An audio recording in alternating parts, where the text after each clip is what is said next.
yang dihisab oleh Allah dari amal kita adalah salat.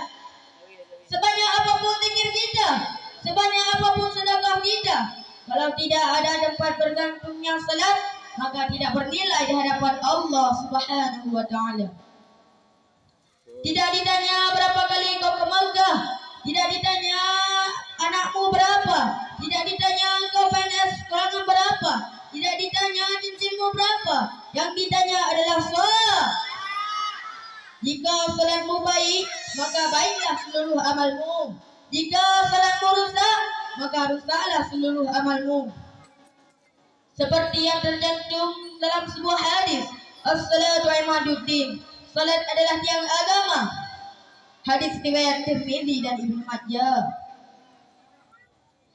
Sebaik-baik amal adalah salat, maka dirikanlah salat, karena salat adalah kewajiban kita